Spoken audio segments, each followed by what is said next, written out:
Hello friends, जैसे कि आपको पता है स्टेट की प्रिपरेशन कर रहे हैं। यहाँ पर नेक्स्ट टॉपिक हम कर रहे हैं और जो कि रहेगा हमारा 7th क्लास ज्योग्राफी का। तो वीडियो में अंत तक बने रहेगा। ये सारे के सारे नोट्स एनसीईआरटी से ही मैंने बनाए हैं। तो आपको यहाँ पर एनसीईआरटी को दोबारा से पढ़ने की ज़रूरत नहीं पड़ेगी। एक एक लाइन से एक एक क्वेश्चन मैंने तैयार किया है। वीडियो में अंत तक बने रहिएगा बस, और वीडियो को शेयर कर दीजिएगा अगर आपको अच्छी लगे तो। स्थल मंडल की बात करते हैं। पृथ्वी की ठोस प्रॉपर्टी तथा कठोर ऊपरी परत को स्थल मंडल कहते हैं। पृथ्वी की जो ठोस प्रॉपर्टी होती है तो उसे स्थलमंडल कहते हैं। पर्यावरण यानी पर्यावरण यहाँ पर इन्वायरमेंट होता है। इन्वायरमेंट मतलब शब्द की उत्पत्ति फ्रेंच के जो शब्द है इन्वायरनर से हुई है, और जिसका अर्थ है पड़ोस। जिसका अर्थ क्या है?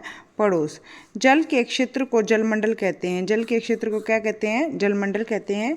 पृथ्वी के चारों ओर फैली हुई वायु की पतली परत को वायुमंडल कहते हैं। पृथ्वी के जो चारों ओर फैली हुई वायु की पतली परत है उसको क्या कहते हैं? वायुमंडल कहते हैं। जल, स्थल, वायु, पादप तथा जीव जंतु मिलकर जैवमंडल का निर्माण करते हैं।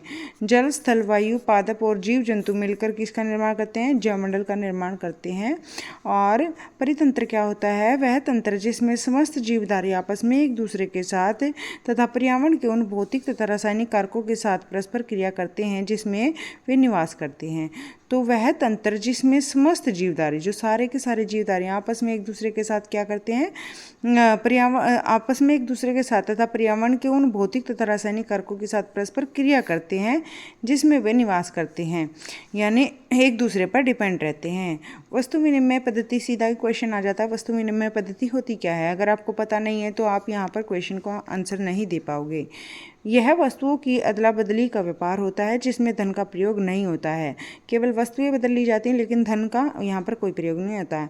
इन्वायरमेंट डे हम 5 जून को मनाते हैं हर साल।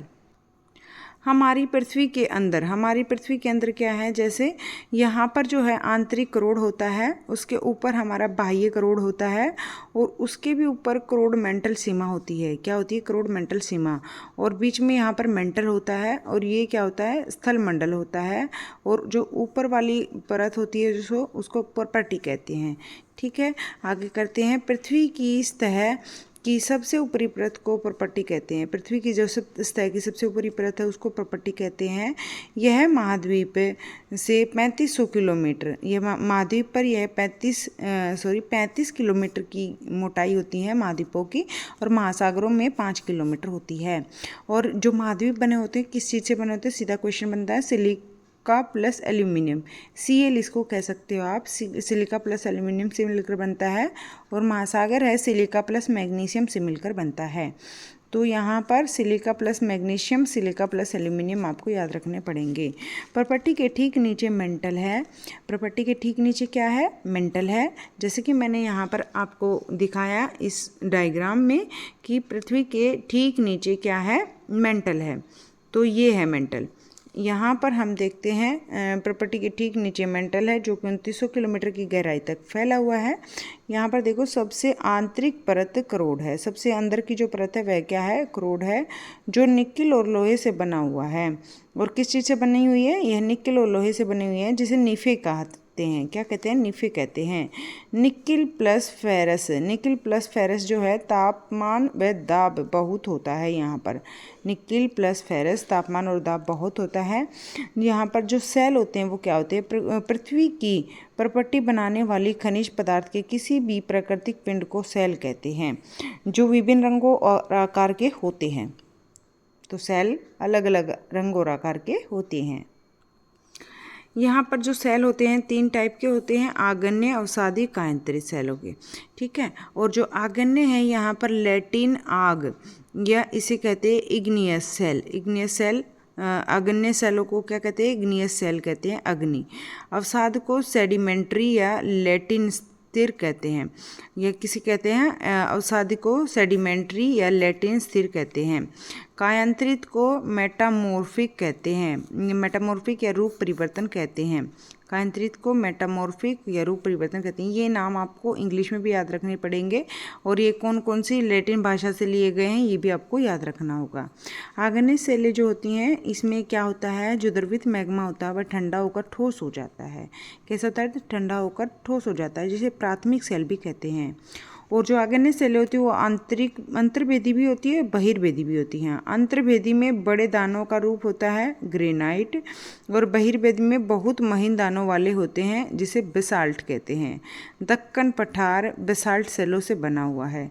जो दक्कन पठार है वह बेसाल्ट शैलों से बना हुआ है, बहुत महीन कणों वाली होती है बेसाल्ट। दक्कन पठार जो है बेसाल्ट शैलों से बना हुआ है।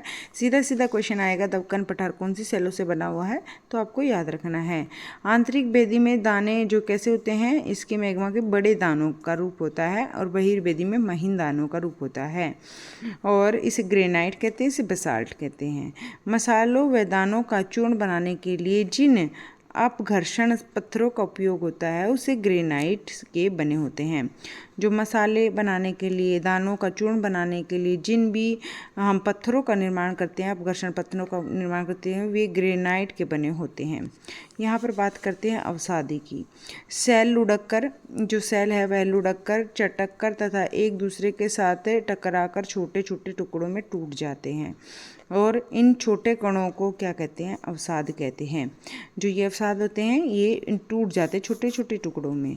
यहाँ पर जल और हवा के द्वारा ये टूट सकते हैं। जैसे बलुआ पत्थर है, रेत के दोनों दानों से बना होता है। इन सेलों में पौधों, जानवर तथा अन्य सूक्ष्म जीवों जैसे जो कभी इन सेलों पर रहे हैं के जीवाश्म भी हो सकते हैं। बलुआ पत्थर होता है, रेत के दानों से बना होता है। इन सेलों में पौधों, जानवरों तथा अन्य सूक्ष्म जीवाणुओं जो कभी इन सेलों पर रहे हैं के जीवाश्म भी हो सकते हैं। आगे बात करते हैं कायांतरित सेल। कायांतरित सेल क्या है? कायांतरित सेल में आग्नेय और अवसादी सेल उच्च ताप तथा दाब के कारण कायांतरित सेलों में परिवर्तित हो सकती हैं। जो ये कायांतरित सेल होती हैं, जो ये आग्नेय सेल होती हैं और जो अवसाद सेल होती हैं, दो सेल होती हैं। ये जो सेल होती हैं इनमें उच्च ताप और दाब के कारण ये कायांतरित रूपों में परिवर्तित हो जाती हैं, यानी अपना रूप बदल लेती हैं ये दोनों सेलें मिलकर दबाव और ताप के कारण। उदाहरण से चिकनी मिट्टी स्लेट में तथा चूना पत्थर संगमरमर में बदल जाता है। जो चिकनी मिट्टी वह स्लेट में बदल जाती है और चूना पत्थर संगमरमर में बदल जाता है। लाल किला, लाल बलुआ पत्थर अवसादी से बना है। लाल किला, लाल बलुआ पत्थर किससे बना है? अवसादी से बना हुआ है। ताजमहल है, यह सफ़ेद संगमरमर से बना हुआ है। ताजमहल किससे बना है? सफ़ेद संगमरमर से बना है। पृथ्वी के आयतन का केवल कितना 0.5% प्रॉपर्टी, 16% मेंटल, 83% क्रोड यहाँ पर होता है। यानी जो प्रॉपर्टी है वह 0.5% प्रॉपर्टी होती है, और 16% में मेंटल और 83% में करोड़, यहाँ पर सबसे ज़्यादा करोड़ होता है।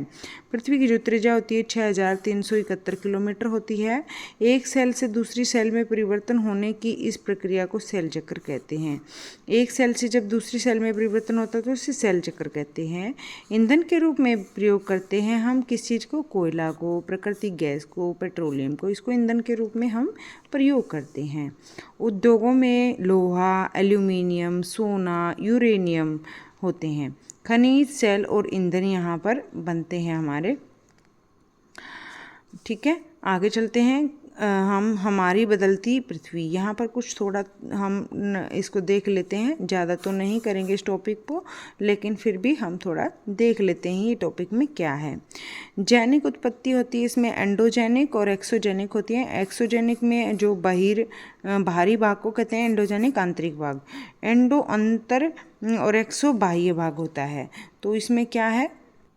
पृथ्वी की गतियाँ दो तरह से होती हैं, अंतर्जनित बल और बहिर्जनित बल। अंतर्जनित बल में आकस्मिक बल होता है और पटल विरूपण बल होता है।